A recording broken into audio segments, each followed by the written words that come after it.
በሀብት ማማ ላይ የተቀመጠው ቢሊየነርና ባለቤቱ ያለምንም ምክንያት በድንገት በሞቱት መንትያ ልጆቻቸው መቃብር ላይ ተንበርክከው ምርር ብለው ያለቅሳሉ።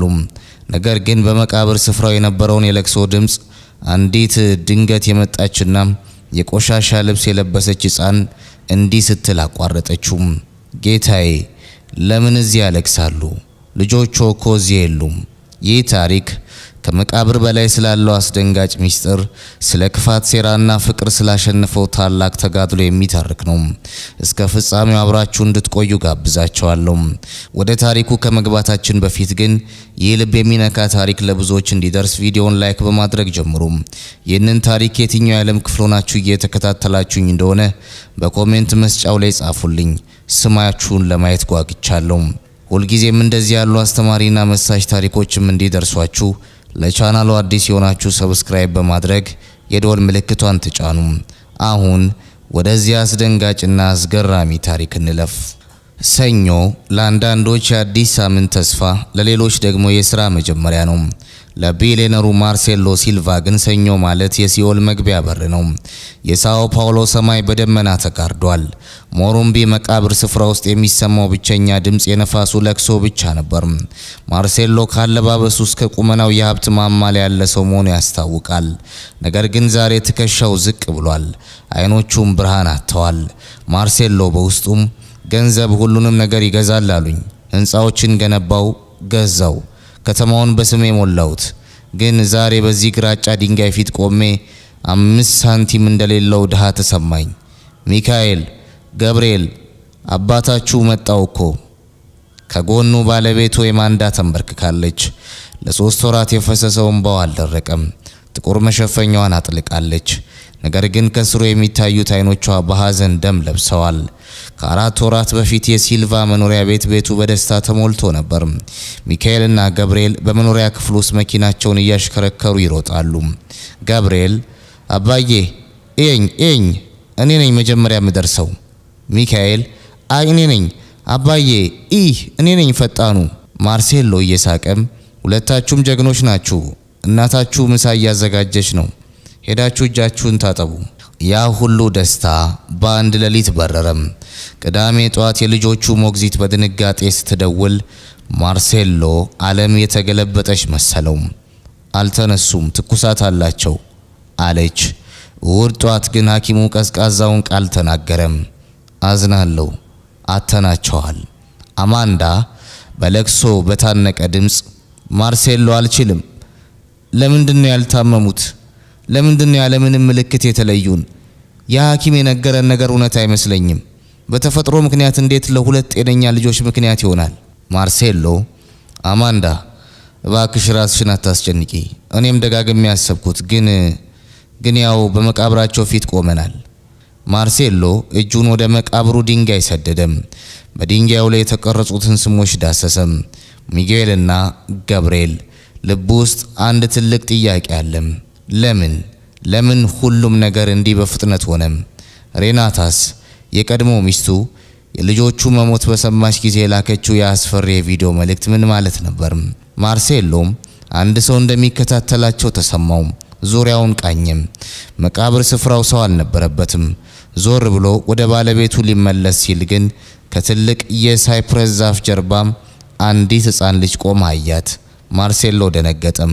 ሕፃኗ በጣም አጭር ናት። የለበሰችው ልብስ ተቀዷል። ፊቷ በጭቃ ተለጥፏል። እግሯ ላይ ጫማ የለም። ነገር ግን አይኖቿ በሚገርም ድፍረት ያዩታል። ማንሽ? እዚህ ምን ታደርጊያለሽ አንቺ ሕፃን? የምታለቅሱት ለነዚህ ነው? ወደ መቃብሩ ትጠቁማለች። አዎ ልጄ፣ ልጆቻችን ናቸው። ታዲያ ለምን እዚህ ታለቅሳላችሁ? እነሱ እኮ እዚህ የሉም። የመቃብሩ ስፍራ ድንገት በዝምታ ተዋጠም። ነፋሱም የቆመ መሰለም። ማርሴሎ ወደ ሕፃኗ አቀረባለም። ምን አልሽ? ምን ማለትሽ ነው? እዚህ የሉም፣ እኔ ጋር ነው ያሉት። ሚካኤልና ገብርኤል እኔ ባለውበት ኦርፋኔጅ ውስጥ ናቸው። ትናንትና ማታ አብረን ተጫውተናል። የማርሴሎ አእምሮ ውስጥ 100,000 ጥያቄዎች ተመላለሱ። ይህች በድንገት የመጣች ሕፃን ስለ ልጆቹ እንዴት ልታውቅ ቻለች? አማንዳ በድንጋጤ አፏን በመዳፏ ይዛለች። አይኖቿ ከሕፃኗ ጋር አይነቀሉም። ማርሴሎ በቁጣና በመረበሽ ስሚኝ አንቺ ሕፃን፣ ይህ ቀልድ ከሆነ አሁኑኑ አቁሚ። ስማቸውን ማን ነገረሽ? ማን ነው እዚህ የላከሽ? ሬናታ ናት? ማሪና እየተንቀጣቀጠች ወደ ኋላ ትሸሻለች። ማንም አላከኝም። እኔ ዝም ብዬ ነው የመጣሁት። እነሱ ሁልጊዜ ስለ እናታቸውና አባታቸው ያወራሉ። ስማቸውን የነገሩኝ ራሳቸው ናቸው። ማርሴሎ ወደ ሕፃኗ አቀረባለም። ቁጣው ወደ ጭንቀት ተቀየረም። የሕፃኗ አይኖች ውስጥ ውሸት አይታይም፣ ፍርሃትና እውነት እንጂ። ማርሴሎ ቆይ አትጩህባት። ልጄ ሚካኤልና ገብርኤል ናቸው ያልሽው? እንዴት ነው የምታውቂያቸው? እስቲ ንገሪን። አዎ ሁለቱ መንትዮች፣ አንደኛው ሰማያዊ ልብስ ይወዳል፣ ሌላኛው ደግሞ ሁልጊዜ ድብብቆሽ መጫወት ይፈልጋል። በእጃቸው ላይ ደግሞ ሰማያዊ አረንጓዴ ኤላስቲክ መለያ ወይም ፑልሴሪያ አለ። ሚካኤልና ገብርኤል የሚል ጽሑፍ አለበት። አማንዳ በድንጋጤ መሬት ላይ ተዘረረች። እነዚያን መለያዎች ልጆቿ እንዲያጠልቁ ያደረገችው እሷ ነበረች። ካላችሁበት እንዳጠፉ ብላ የገዛችላቸው የመለያ ምልክቶች ነበሩ። ማርሴሎ ድምፁ እየተሰነጠቀም እነሱ አሁን የት ናቸው ያሉት? በሕይወት አሉ? አሉ፣ ግን ይርባቸዋል። እኔ ነኝ ምደብቃቸው።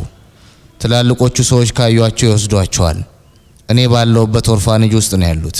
ማርሴሎ ወደ ኋላ ዞሮ መቃብሩን አየም። በግራጫው ድንጋይ ስር የተቀበሩት ልጆቹ ከሆኑም ማሪና የምታወራው ስለማን ነው? ሰውነቱ በብርድ ተወረረም። ማርሴሎ በውስጡም ይህ ሊሆን አይችልም።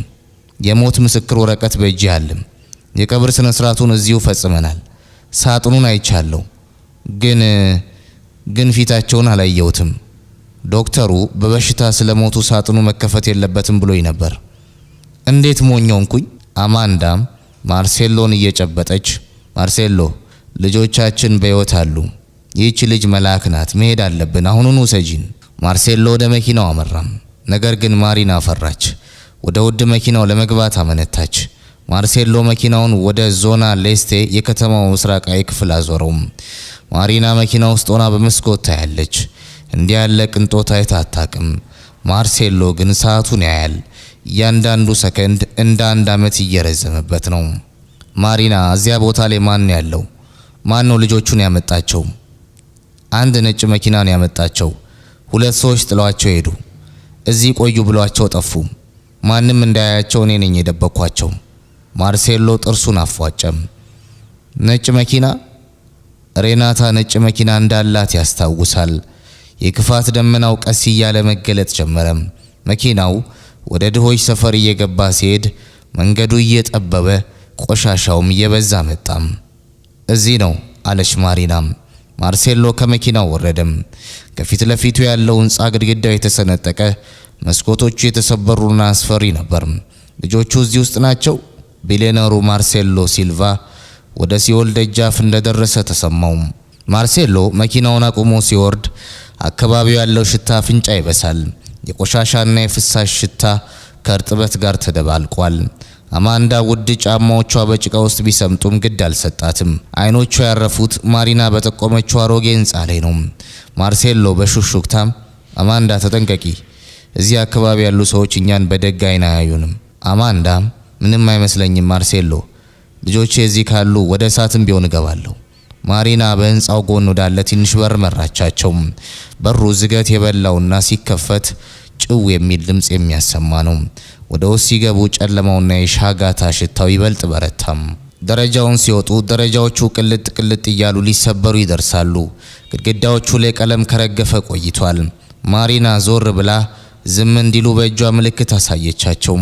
ማሪና በሹክሹክታም ትላልቆቹ ሰዎች እዚህ ክፍል ውስጥ ናቸው፣ እኛን አያዩንም። እኛ ለነሱ የማይታዩ ፍጥረታት ነን። ቶሎ ተከተሉኝ። አማንዳ ልቧ ሲመታ ይሰማል። በእያንዳንዱ ክፍል ውስጥ የቆሸሹ ሕፃናት መሬት ላይ ተኝተው ይታያሉ። ማርሴሎ ይህ ሁሉ ድህነት በከተማ ውስጥ መኖሩን ሲያይ በራሱ አፈረም። በቅንጦት ውስጥ ሆኖ እነዚህን ሕፃናት ረስቶ ነበር። በድንገት ግን ከኮሪደሩ መጨረሻ አንድ ደካማ ለቅሶ ተሰማ። አማንዳ ድምፁን ስትሰማው ቆመች። ደሟ በሰውነቷ ውስጥ ሲፈላ ተሰማት።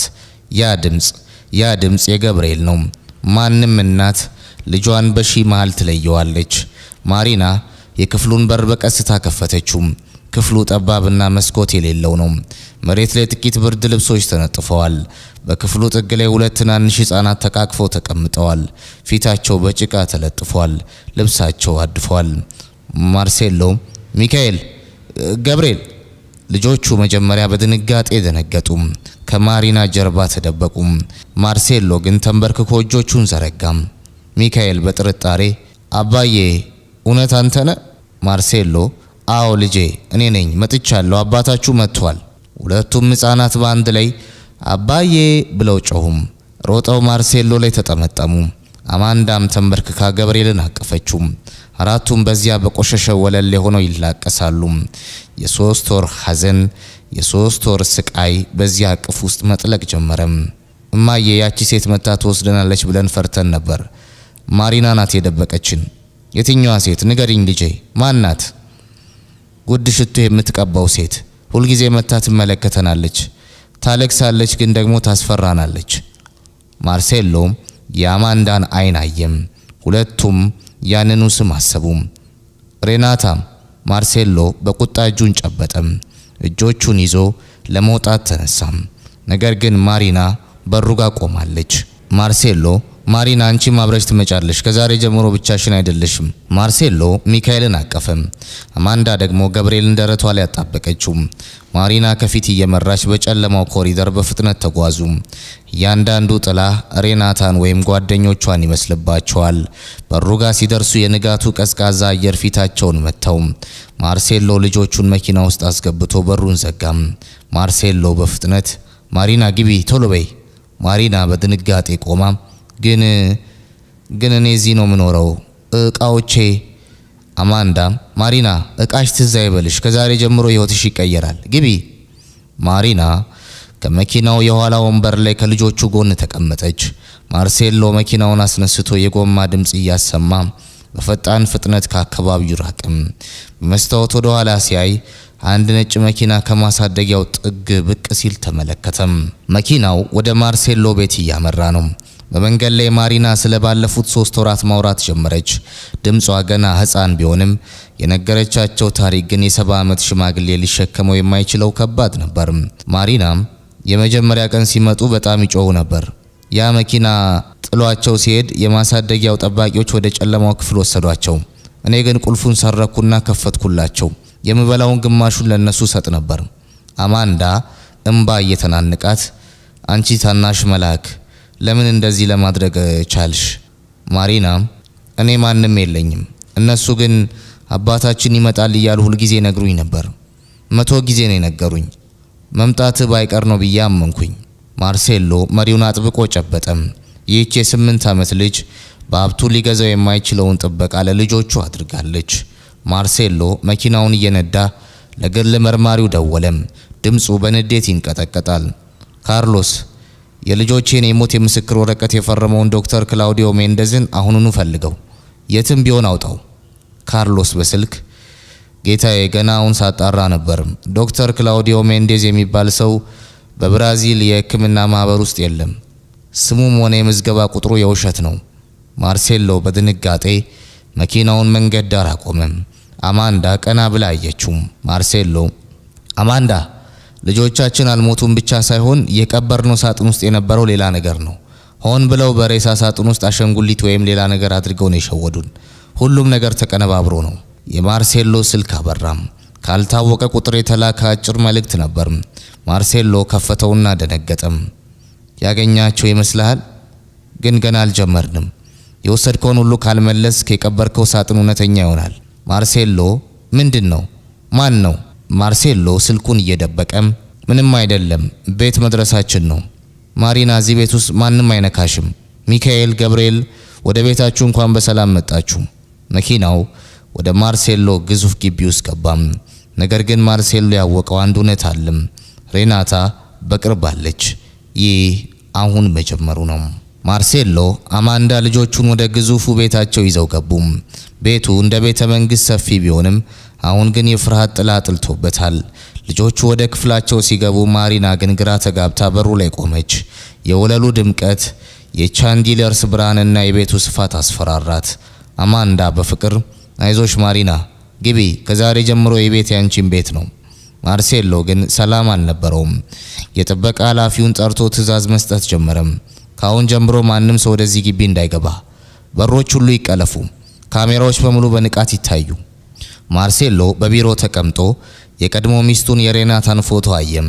ሬናታ ውብ ግን እንደ በረዶ ቀዝቃዛ ሴት። ማርሴሎ ከዓመታት በፊት ትዳራቸውን ለማፍረስ የወሰነው የሷን ክህደትና በሀብቱ ላይ የነበራትን ስግብግብነት ባወቀ ጊዜ ነበር። ሬናታ በማርሴሎ ሊና ውስጥ የሚሰማ ድምጽ፣ ማርሴሎ ብትፋታኝም እንኳን መቼም ቢሆን ደስተኛ እንድትሆን አልፈቅድም። እኔ የሌለውበትን ህይወት ሲኦል አደርግብሃለሁ። ማርሴሎ አሁን ገባው። ሬናታ ልጆቹን የወሰደችው ለነሱ ፍቅር ኖሯት ሳይሆን ማርሴሎንና አማንዳን ለማጥፋት ነበር። የልጆቹ ሞት ተፈበረከም። የውሸት ቀብር ተከናወነም። ይህ ሁሉ የሆነው በሱ ስቃይ እንድትደሰት ነው። ድንገት ከልጆቹ ክፍል ጩኸት ተሰማ። ማርሴሎ እና አማንዳ በሩጫ ሄዱ። ማሪና መሬት ላይ ወድቃለች። አንዲት ውድ አበባ ማስቀመጫ ተሰብሯል። ማሪና እየተንቀጠቀጠች ወደ መስኮቱ ትጠቁማለች። ማሪና አይቻታለሁ፣ እሷ ናት፣ ያቺ ሽቶ የምትቀባው ሴት እዚያ ዛፍ ስር ቆማ ታየን ነበር። ማርሴሎ ወደ መስኮቱ ሄደም። በግቢው ጨለማ ውስጥ ምንም ነገር አይታይም። ነገር ግን በአየሩ ላይ አንድ ነገር አለ። የሬናታ የሚወደው የጃዝሚን ሽቶ መዓዛም እዚያ እንደነበረች እርግጠኛ ሆነም። ማርሴሎ የቅርብ ጓደኛው ለሆነው ለፖሊስ ኮሚሽነር ሪካርዶ ደወለም። ጉዳዩን ከቤተሰብ ጉዳይ ወጥቶ ወደ ወንጀል ምርመራ ተቀይሯል። ማርሴሎም ሪካርዶ ልጆቼ በሕይወት አሉ፣ አሁን ቤቴ ናቸው፣ ግን የሞት ምስክር ወረቀት የሰጡኝን ሰዎች ያንን ሆስፒታልና ሬናታን አሁኑኑ በቁጥጥር ስር እንድታውላቸው ፈልጋለሁ።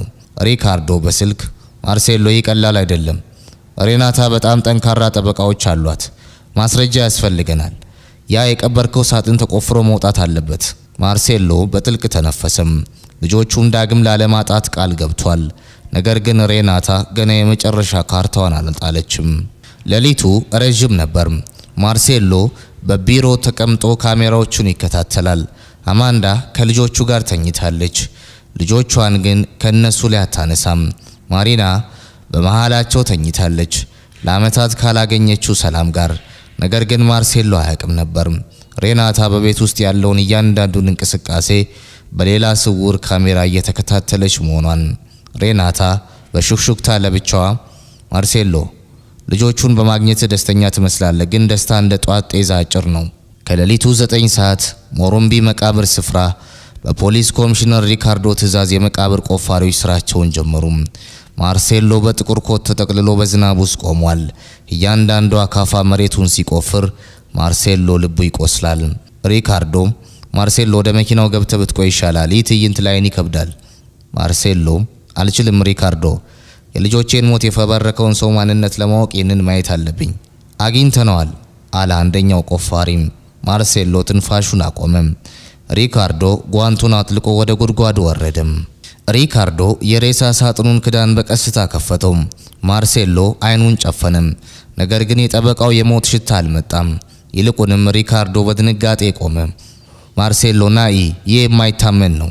ማርሴሎ ወደ ሳጥኑ ተመለከተም። በሳጥን ውስጥ የነበሩት አስክሬኖች አልነበሩም። ይልቁንም 2 ትላልቅ የድንጋይ ቅርጾችና የማርሴሎ የቅርብ ጊዜ የንግድ ሰነዶች ነበሩ።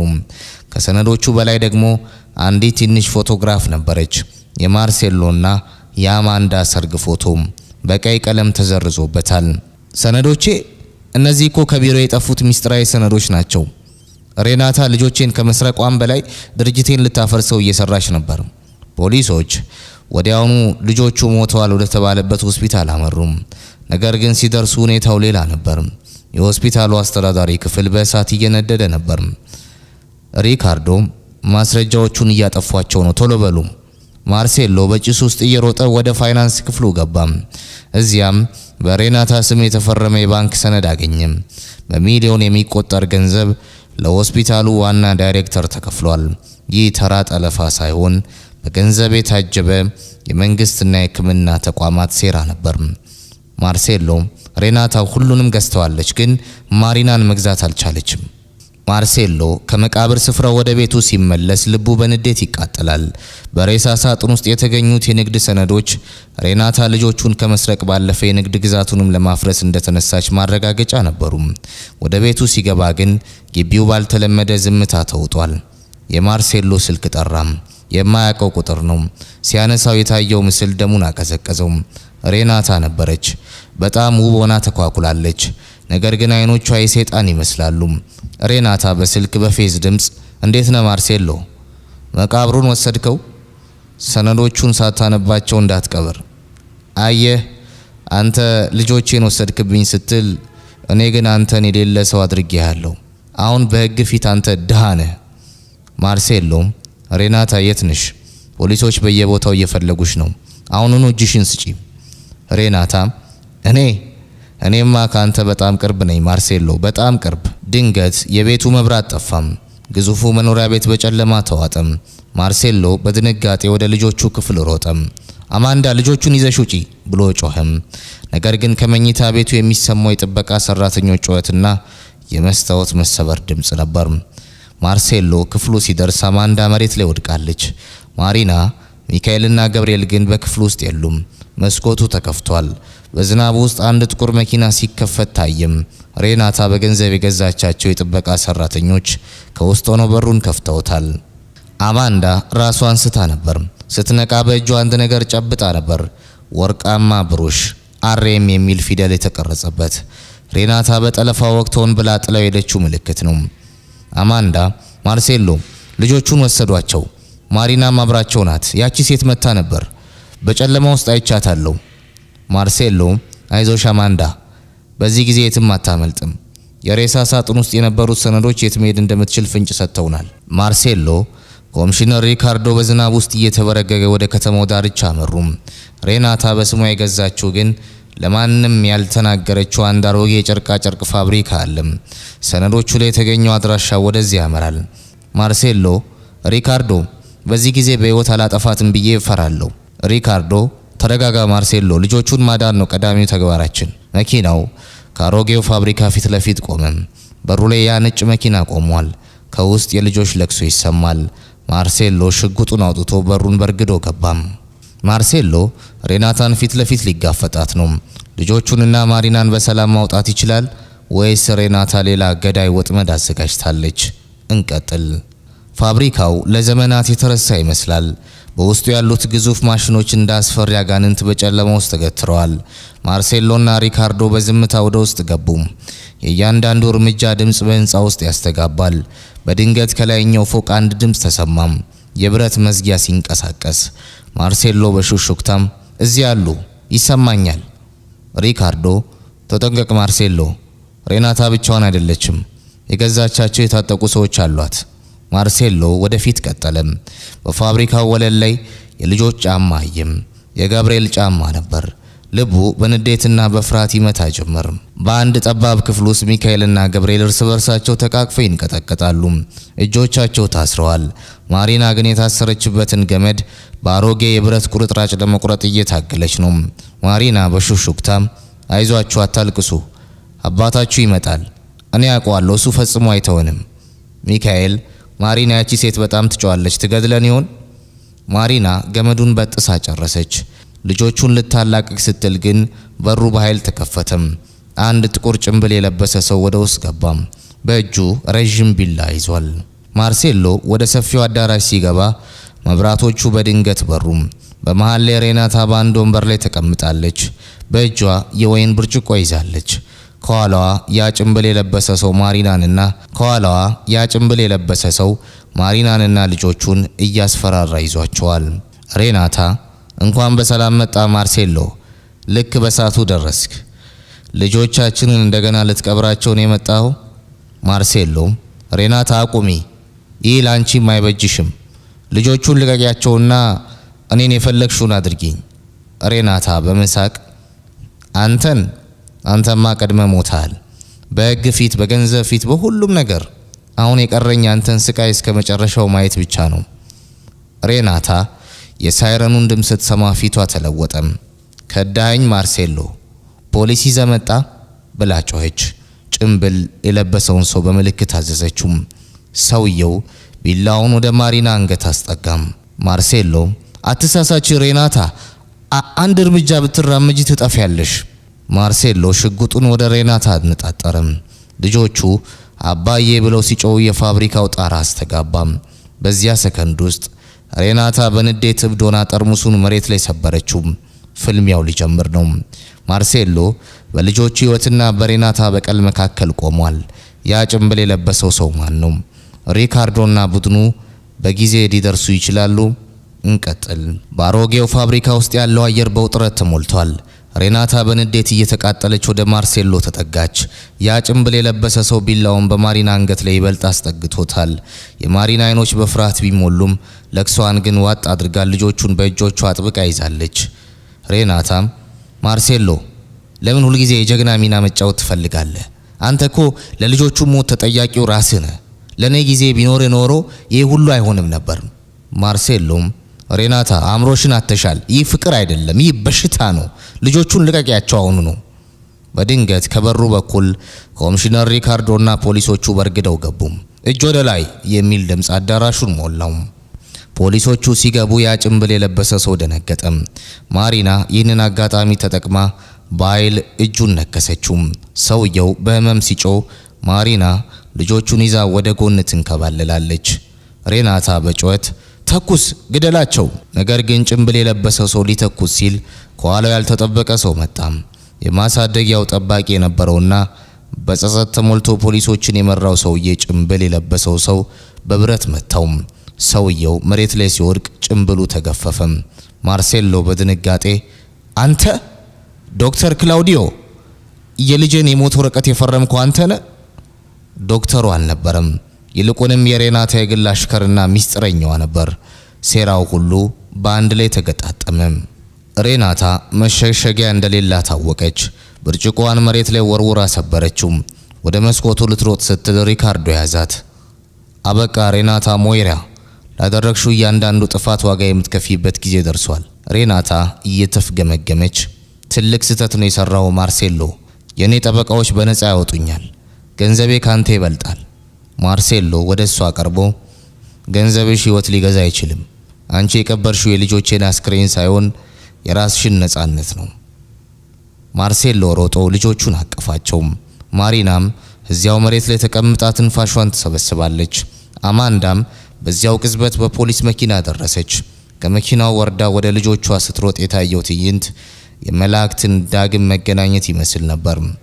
ልጆቼ፣ ማሪና፣ ሁላችሁም ደህና ናችሁ? ማሪና በለቅሶ አልኳችሁ እኮ አባታችሁ ይመጣል አልኳችሁ። ማርሴሎ ማሪናን ወደ ቅፉ ጨመራት። አምስቱም በዚያ አሮጌና ጨለማ ፋብሪካ ውስጥ በብርሃን ተሞልተው ተቃቀፉም። ሬናታ በፖሊሶች ተጎትታ ወደ መኪናው ስትገባ ማርሴሎ ለመጨረሻ ጊዜ አያት። ያ የጃዝሚን ሽታዋ አሁን ከድል ጋር ተቀላቅሏል። ጦርነቱ አብቅቷል።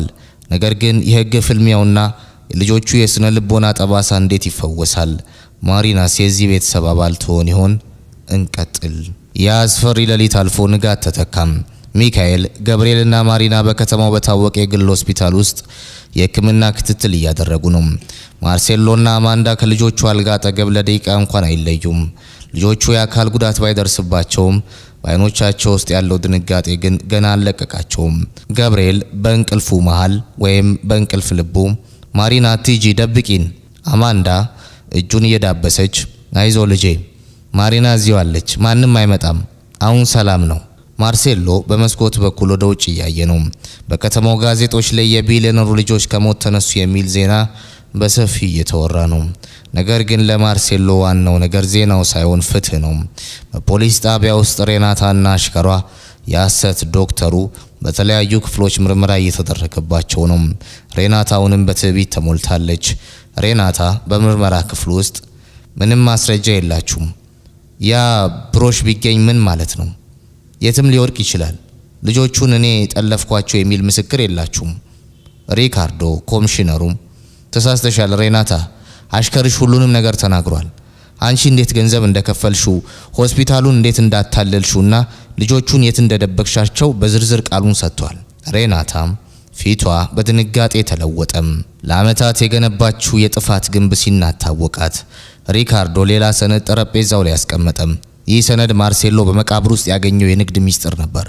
ሬናታ ድርጅቱን ለመዝረፍ የፈረመቻቸው ሰነዶች አሁን ለእስራት የሚያበቋት ዋና ምስክሮች ናቸው።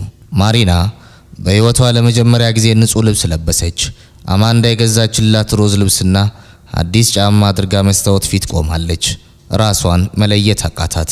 ማሪና ለአማንዳ እማማ አማንዳ ይህ ሁሉ ለኔ ነው፣ አሁን ወደ ማሳደጊያው አልመለስም። አማንዳ አቅፋ ሳመቻት። በጭራሽ ማሪና፣ አንቺ የዚህ ቤት በረከት ነሽ። እኛ ካለን አንቺም አለሽ። ማርሴሎ ወደ ክፍሉ ገባም። ማሪናን አያትና በደስታ ተሞላም። ማሪና ዛሬ አንድ ትልቅ ስጦታ አለኝ አላት። አንድ የህግ ሰነድ አወጣም። የማደጎ አዶፕሽን ሰነድ ነበር። ከሳምንታት በኋላ በፍርድ ቤት ሬናታ በከባድ የሰንሰለት ድምፅ ወደ ችሎቱ ገባች። ዳኛው የፍርዱን ቃል ማንበብ ጀመሩ። ተከሳሽ ሬናታ ሞይሬራ በህፃናት ጠለፋ፣ በሰነድ ማጭበርበርና በነፍስ ግድያ ሙከራ ጥፋተኛ ሆነሽ ስለተገኘሽ የ30 ዓመት ጽኑ እስራት ተፈርዶብሻል። ሬናታ ራሷን ስታ ወደቀች። ማርሴሎና አማንዳ እጅ ለእጅ ተያይዘው ከችሎቱ ወጡ። በውጭው ብርሃን ሲወጡ ማሪናም ሚካኤልና ገብርኤል በደስታ እየሮጡ ወጡ። ፍትህ ሰፈነም። ነገር ግን ትልቁ ፈውስ ገና ነው። ቤተሰቡ እንዴት ካለፈው ቁስላቸው እንደሚድኑና ማሪና በአዲሱ ቤተሰቧ ውስጥ ስላጋጠማት አስደሳች ለውጥ እናያለን። እንቀጥል። ከፍርድ ቤቱ ውሳኔ በኋላ ጥቂት ወራት ነጎዱ። በማርሴሎ ቤት ውስጥ የሰፈነው ጸጥታ ቀደም ሲል እንደነበረው የጭንቀት ሳይሆን የሰላም ነበር። በቤቱ ትልቅ ግቢ ውስጥ 5 ወንበሮች ተዘርግተዋል። ማርሴሎ መጽሐፍ እያነበበ ነው። ነገር ግን አይኖቹ በየደቂቃው ከፊት ለፊቱ በሳሩ ላይ ወደሚጫወቱት ልጆች ይመራሉ። ማርሴሎ በውስጡ ህይወት ትርጉም የምታገኘው በባንክ ባለን ቁጥር ሳይሆን በምንወዳቸው ሳቅ ውስጥ መሆኑን ለመረዳት ይህን ሁሉ ስቃይ ማለፍ ነበረብኝ። አማንዳ ለልጆቹ ትኩስ ጭማቂ ይዛ መጣች። ፊቷ ላይ ያለው የሐዘን ጥላ ተገፎ በፈገግታ ተተክቷል። ልጆቹም ሚካኤል፣ ገብርኤልና ማሪና በአንድነት ሆነው የውሃ ኳስ ይጫወታሉ። ማሪና አሁንም ቢሆን አንዳንድ ጊዜ ካለፈው ህይወቷ ጋር ትታገላለች። ምሽት ላይ ምግብ ሲቀርብ ይህ ሁሉ ለኔ ነው ብላ መጠየቋን አላቆመችም። አንድ ምሽት ማርሴሎ ብቻዋን ተቀምጣ አገኛት። ማርሴሎ ማሪና ምን እያሰብሽ ነው? ማሪና አይኖቿ እያለቀሱ አንዳንድ ጊዜ በድንገት ከእንቅልፌ ስነቃ የአሮጌው ማሳደጊያ ውስጥ ያለው ይመስለኛል። ድምጽ ስሰማ ደግሞ ልጆቹን ለመደበቅ ሮጣለሁ፣ ግን ስነቃ እዚህ ቆንጆ ክፍል ውስጥ መሆኔን አውቃለሁ። ማርሴሎ አጠገቧ ተቀምጦ ልጄ ያ ጨለማ አልፏል። አንቺ እኛን ነው ያዳንሽን። ያደረግሽው ጀግንነት የዚህን ቤት በሮች ብቻ ሳይሆን የልባችንን በር ከፍቶታል። ማርሴሎና አማንዳ አንድ ውሳኔ ላይ ደረሱ። ያንን አስፈሪ ትዝታ ለመቀየር ወደ መቃብር ስፍራው ተመለሱ። በዚህ ጊዜ ግን ጥቁር ልብስ አልለበሱም፣ አበባም አልያዙም። ይልቁንም ያንን የውሸት መቃብር ድንጋይ አፍርሰው በምትኩ የሚያምር የአትክልት ስፍራና የልጆች መጫወቻ ፓርክ እንዲሰራ አደረጉም። አማንዳም ይህ ቦታ የሞት ምልክት መሆኑ አብቅቷል፣ ከዛሬ ጀምሮ የህይወትና የተስፋ ምልክት ይሆናል። መቃብሩ ተቆፍሮ ሰነዶቹ ከወጡ በኋላ በቦታው ላይ ልጆች መጫወቻ ተተክሏል። ማርሴሎ ያንን ቦታ የማሪና የአትክልት ስፍራ ብሎ ሰየመው። የታሪኩ ቁንጮ የሆነው ቀን ደረሰም፣ የሚካኤልና የገብርኤል 6ኛ ዓመት ልደት። ነገር ግን ማርሴሎ ሌላ ሰርፕራይዝ አዘጋጅቶ ነበር። የልደቱ ኬክ ላይ 3 ሰዎች ተጽፈዋል፣ ሚካኤል፣ ገብርኤልና ማሪና። ማርሴሎ ማሪና ትክክለኛ የልደት ቀንሽን አናቅም፣ ስለዚህ ከወንድሞችሽ ጋር ዛሬ እንዲሆን ወስነናል። ዛሬ ላንቺም ልደትሽ ነው። ማሪና በእንባ ተሞላች። ሻማውን በአንድ ላይ አጠፉም። በዚያ ቅጽበት የሲልቫ ቤተሰብ በሀብት ሳይሆን በታማኝነትና በጽናት የተገነባ አዲስ ቤተሰብ ሆነም። ሬናታ በብረት አጥሮች ጀርባ ብትሆንም የነሱ ፍቅር ግን ከማንኛውም አጥር በላይ ነፃ ወጥቷል። ሁሉም ነገር የተስተካከለ ይመስላል። ነገር ግን ታሪኩ አንድ የመጨረሻ መልእክት አለው። ይህ ታሪክ ለዓለም የሚሰጠውን ትልቅ ትምህርትና የመጨረሻውን ምስል እንይ። ጊዜው ነጎደም። ከታላቁ ማዕበል በኋላ ፀሐይ በሲልቫ መኖሪያ ቤት ላይ በድምቀት መውጣት ጀምራለች። ማርሴሎ አሁን በቢሮ ተቀምጦ ስለ ንግድ ትርፍና ኪሳራ አያስብም። ይልቁንም የማሪና ፋውንዴሽን የተሰኘውን አዲስ የበጎ አድራጎት ድርጅት ሰነዶች እየተመለከተ ነው። ማርሴሎ ለአማንዳም አማንዳ አስቢ ውስቲ እኛ ሀብታሞች በቅንጦቱ ስንኖር ስንት እንደ ማሪና ያሉ ጀግኖች በረሃብና በጨለማ ውስጥ ተጥለው ይገኛሉ። ልጆቻችንን ያተረፈችው እሷ ነች። እኛ ደግሞ ሌሎችን ማዳን አለብን። ማርሴሎ ያንን ልጆቹን የደበቀችበትን አሮጌ ማሳደጊያ ገዛው። አፍርሶ ግን አልጣለውም። ይልቁንም ለህፃናት የሚሆን ዘመናዊ ትምህርት ቤትና መኖሪያ ያደረገው። በማረሚያ ቤት ውስጥ ሬናታ ሞይራ ከጥንቱ ውበቷ የራቀች መስላለች። በግራጫ ልብስ ተሸፍና በመስኮት በኩል ትመለከታለች።